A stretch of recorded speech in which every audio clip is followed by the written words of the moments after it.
Are you applying to graduate school? And if so, are you thinking, should I get in touch with my target supervisor's current graduate students or not? Let's talk about it today on this episode of Navigating Academia.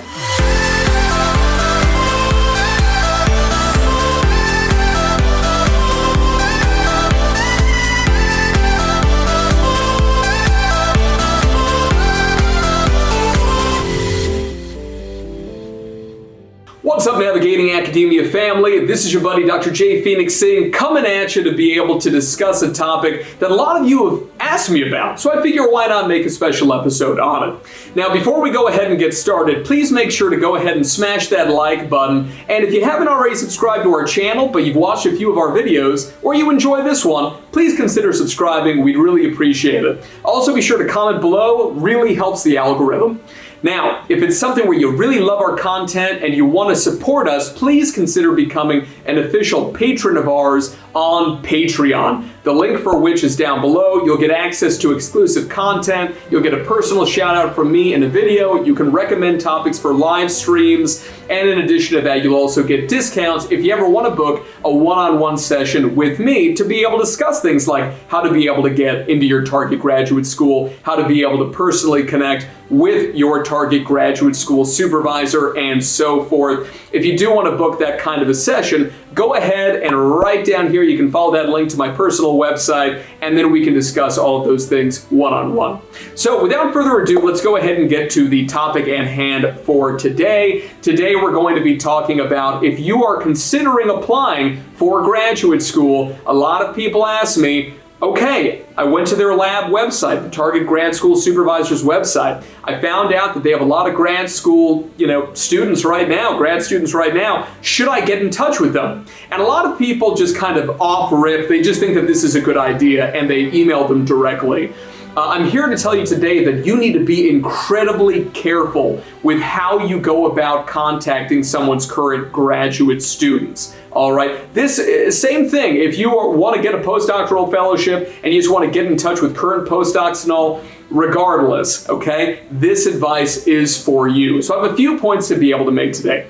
The first point is essentially that anything that you ask, anything that you say, you should make the assumption that that information is going to get back to the target supervisor. Make the assumption that everything you say is going to get back. For example, if you say something like, well, this is the kind of grad school supervisor I'm looking for because as an undergraduate, I had a bad experience with my supervisor, that's going to get back to the grad school supervisor. And trust me on this one, grad school supervisors, they know that there's always two sides to a story. It's possible that your undergrad supervisor was just god-awful. I really hope not. But it's also possible that you or your personality had a little bit to play in terms of that bad relationship. And this is a big red flag to grad school supervisors. Remember, like I talk about in other videos, grad school supervisors, what we're looking for more than anything else is folks who are going to be good soldiers. We're not looking for people who are going to be like a co-general or are going to come in and say, okay, so these are the things I want to learn. This is the research that I want to do. And so your job, supervisor, is to be able to help me do those things. That is not how it works. That's how I thought it worked. Trust me on this one. I still remember I got 2 doctorates. Both times around, I think I made the exact same mistake. So don't worry, you're kind of preaching to the choir here if that's kind of what your impression was going into these kinds of questionings when it comes to current graduate school students or current postdoctoral fellows. So make the assumption that everything's going to get back to them. The good, the bad, the ugly, all of it. So make sure that you're always kind of talking up the lab, talking up the PI, so the supervisor, talk up everything that's going on. Okay, that's number one. Number two, make sure you know as much about these graduate students that you're going to be speaking with as possible. Make sure that you go on to Google Scholar and you take a look at their entire profile. Take a look at, what have they been putting out recently, be that in terms of conference proceedings, be that in terms of monographs, peer-reviewed journal publications, edited book chapters, or even books themselves. Whatever it is, I want you to learn as much about these folks as possible. And also make sure that you read anything that they are the first author on, specifically anything where they're the first author, and the target supervisor is also a co-author on that paper. Learn as much as you can about their passions and their interests. Because remember, we talk about this often on this channel, people do business with people they know, like, and trust. The way that I always describe it is that you need to be like the hypotenuse of a triangle, right? It is the closest point, right, between, or the closest line between two different points. In this case, when you meet somebody, as soon as possible, you need to find out what they're passionate about and begin the conversation on that note, okay? Now, the easiest way to do this is to be able to go in and already know what they're passionate about and try to be able to frame your background as well as your interests in such a way that, no, you're not directly conflicting with the work that they're doing. Sometimes these grad school students, they can be a little territorial, and so you never want to be like, oh, you know the work you're doing? Yeah, I want to do that work too. Ironically, that's going to come across as competition to a lot of people. So you have to make it more complementary than competitive, if you know what I'm saying.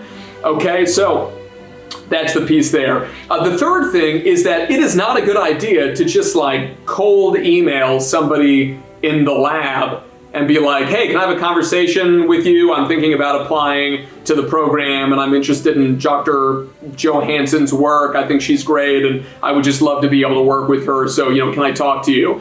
It kind of comes out of the blue. All right. The best thing that you can do here is to be able to find out for that target graduate school supervisor, right, for them and their students, where do they usually go to conferences? This is pretty easy to find out, actually. All you really need to do is to be able to go to their CVs, their resumes, right, and take a look. There should be a section there about, conferences, workshops, presentations, papers and posters, whatever they're going to name that section, and just take a look over the last 2 to 3 years. What conferences do they routinely go to? And then go to those conferences. Or you can write to them beforehand even, and you can just say, I'm going to be at the conference as well, and I really love your work. I'd love to be able to buy you breakfast, buy you coffee. Maybe I'll meet you at the poster presentation, and we can grab some hors d'oeuvres together and, walk around with, a glass of the cheapest champagne that has ever been poured. Thank you, conferences in academia. You guys know what I'm talking about in academia.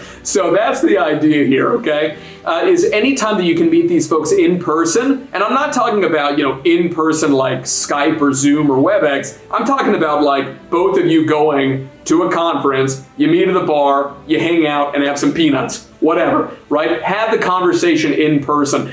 It's so much more dyadic in terms of creating that one-on-one relationship between the two of you. I remember when I was an undergraduate and there was just the most incredible grad student of my target supervisor at my dream university that I got into.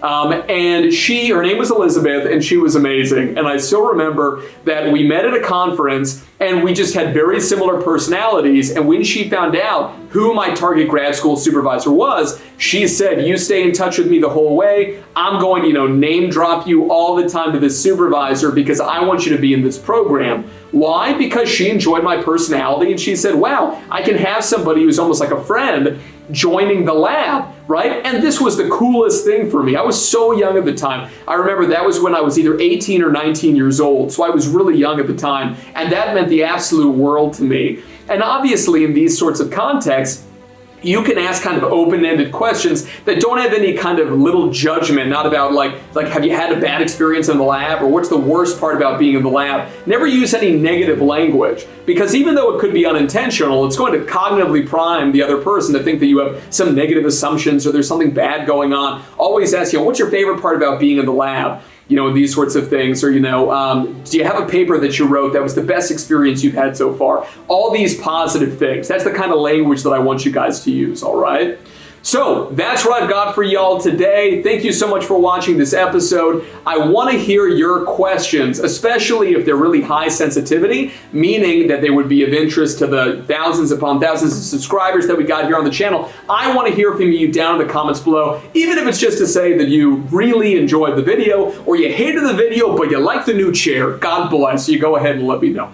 All right, guys, have a great day. And don't forget to get out there, take chances, and be your best self. Bye-bye. Thank you so much for stopping by, everyone. It's a pleasure to have you here as always. If you enjoyed this video and you'd like to see more in this series on navigating academia, please click on one of these links over here to be able to view more original content. I hope to see you there.